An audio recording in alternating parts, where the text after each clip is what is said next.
Hey, I'm back. It took me quite a while to get back to this making the follow-up video. It was about 6 years later. First video I did was about 5 days after my rotator cuff injury.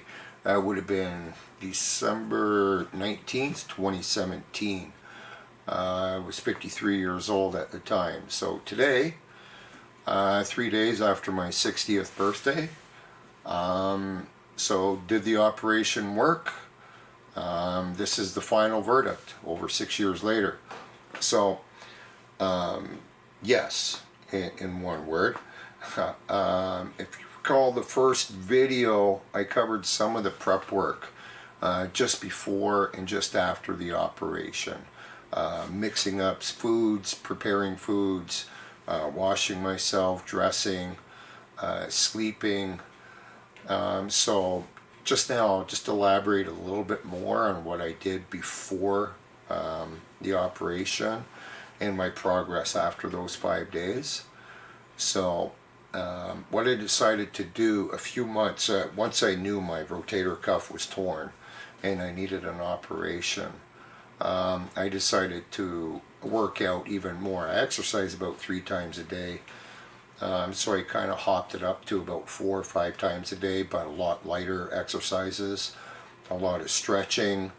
My theory is, since muscle has memory, the better shape you are in before the operation, the better your recovery time is going to be. So right after my operation, the surgeon instructed me to stay mostly immobilized for about 2 weeks until he could do the follow-up. So I did some light stretches, the kind where you bent over, you move your arm a bit, just, you know, kind of stretch my arm a little bit, but didn't do anything too much. For 2 weeks, I think I slept in an armchair that leaned back. As uncomfortable as it wasn't too bad. After the 2 weeks, I found I could actually lay in my bed on my left side, but with a lot of pillows propped up. For me, that was a lot more comfortable. So every day, I went for a walk. Ate fresh fruits, a lot of lean meats. I wanted my protein.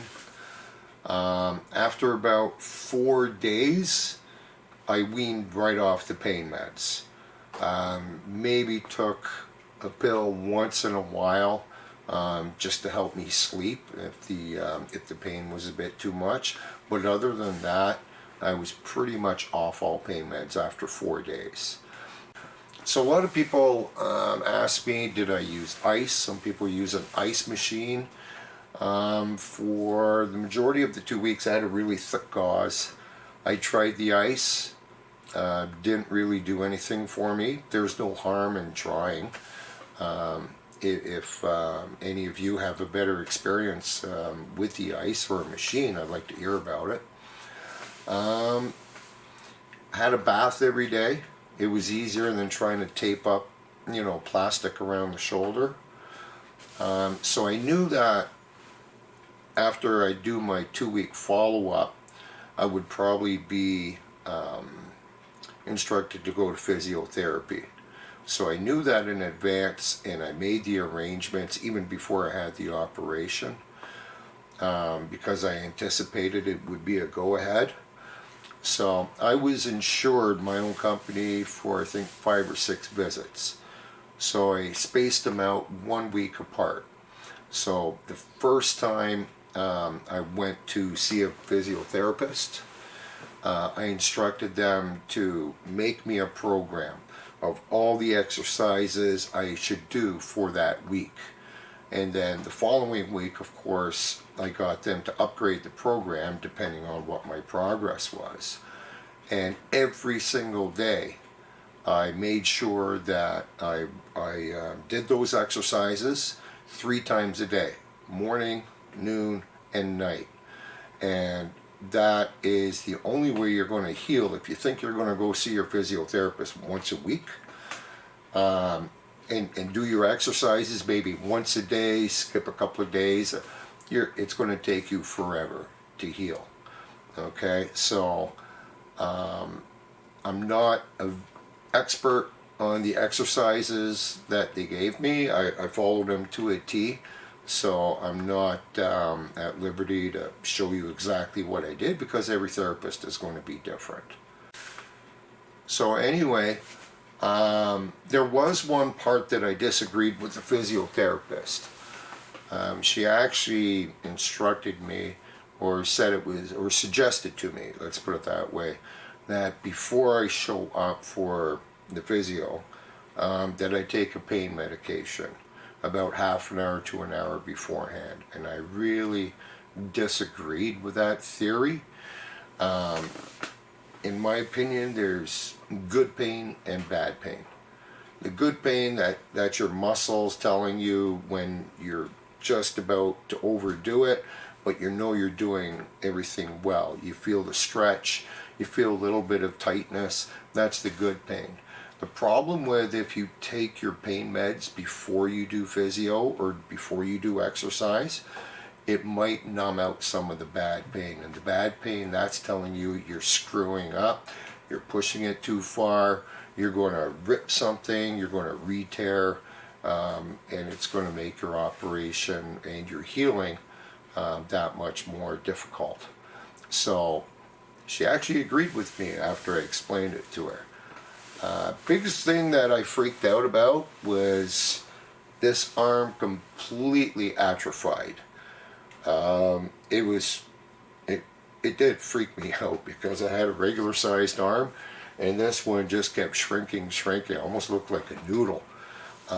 Good thing is it all comes back. Nothing bad about it. So as I say, each week my program was upgraded three times a day, every single day. I think a couple of times after I might have taken a pain pill or half a pain pill just to take the edge off. Other than that, I was pretty good. Week 6, I think, was my final physio. I was at least 50, maybe even 55% healing. My muscles started coming back. By that time, I did enough research on the web. I got the physiotherapist to make me up a program moving forwards. So combine that with some of the exercises I seen on YouTube. There's good and bad. You're going to have to sort that out yourself. I did really well. Cardio every day. Still went for my walk every single day. And the biggest thing is you'll get to the point where you're feeling really good and you start to get a little confident. Be patient. Because if you get overconfident, you think that, oh, you know what, I can do an extra. Stick to whatever program it is that you have. Otherwise, you're going to screw it up. About 4 months later, moving ahead, I was, I'd say, between 80 and 90% healed. Almost full strength in the arm and the bicep because I had a bicep tear. I think a couple of months after that, I even went on a wilderness camping trip, and it was just about 100 kilometers worth of paddling, portaging, no problems whatsoever. So again, just to wrap it up, I'm 60 years old 3 days ago. Both shoulders, you can really not see any difference. Both arms, they're fine. This shoulder, actually, about 15 years ago, I tore my rotator cuff, but because I do a lot of light exercises, I'm very careful. I know which exercises and which weight training to avoid and which is good. Again, I'll leave that up to you to figure out what works best for you. I don't think I'll have to go in and get surgery for it, but again, everything turned out quite well. Best advice I can give you moving forwards, be very patient, be very, very persistent, and be consistent. Do it every single day, and if I miss something, let me know in the comments below. I'd love to learn, and hopefully this will all help you out there. Good luck.